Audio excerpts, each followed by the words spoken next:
Welcome back to the Zodak Tea Room. This is the history of tea.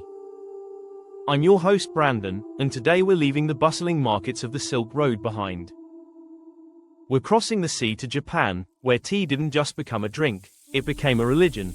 In our last episode, we saw how the Tang Dynasty guarded their tea like a state secret, threatening death to anyone who smuggled out a seed. But secrets have a way of growing legs. Today, we're following the monks who risked everything to bring the green gold to a new land, turning a simple leaf into the most disciplined, beautiful, and sometimes intense ceremony the world has ever seen. This is the story of how tea found its soul.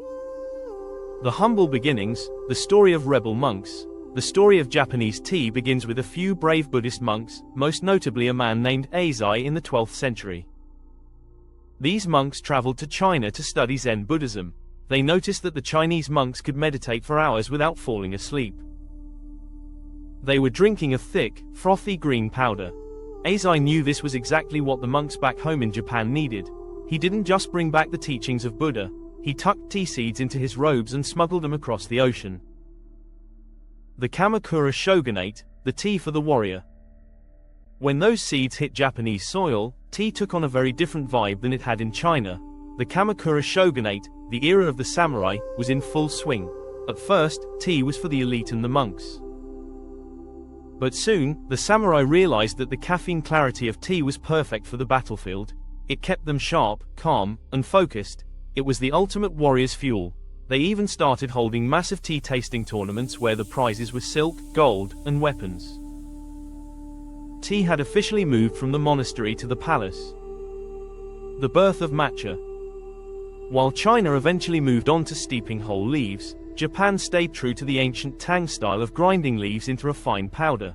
They refined this process into what we now call matcha. But they went a step further. They started shading the tea plants before harvest. This refined the flavor, making it sweeter and more vibrant. This created a massive internal trade market in Japan, where specific regions like Uji became world famous for their tea gardens, a reputation they still hold 800 years later. Steeped in history. Here is a fact that shows how much respect was given to the tea room. The entrance to a traditional Japanese tea house, called an ejiraguchi, is purposely built very small and low to the ground, so that everyone, including the most powerful samurai, had to crawl inside on their hands and knees. This forced them to leave their long swords outside. Inside the tea room, there were no ranks, no masters, no servants, only the tea. It was the only place in the entire empire where a warrior was forced to be humble. Empires built on tea, the Zen connection. As the Japanese tea ceremony, or chanoyu, developed, it began to influence everything in the empire: architecture, pottery, garden design, and even how people spoke to one another. The tea masters became some of the most powerful advisors to the shoguns. They used the way of tea to negotiate peace treaties and settle political disputes. In Japan, the tea whisk was often more powerful than the sword. Finding your flavor, the historical way. If you want to drink like a Zen monk or a samurai, you have to try ceremonial grade matcha. Don't just stir it. Whisk it until you get that thick, creamy froth on top. It's a bold, grassy flavor that hits your system like a lightning bolt of focus. Japan turned tea into an art form, but while they were perfecting the ceremony, the rest of the world was getting hungry. The secret was out, and the Western world had finally caught the scent of the leaf. A massive empire across the ocean, the British, was about to enter the chat. And they weren't interested in meditation or humility. They wanted tea by the ton, and they were willing to trigger a global silver crisis and start an actual war just to get it. But before we get into the tea wars, we have to finish our wellness journey. In the next episode of Rooted and Refined, we're talking about the golden window.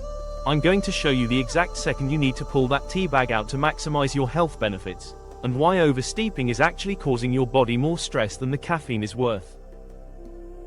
Thanks for exploring the way of tea with me. If you enjoyed this trip to ancient Japan, make sure to hit that like button and subscribe to the Zodak Tea Room. We're just getting started on this global journey.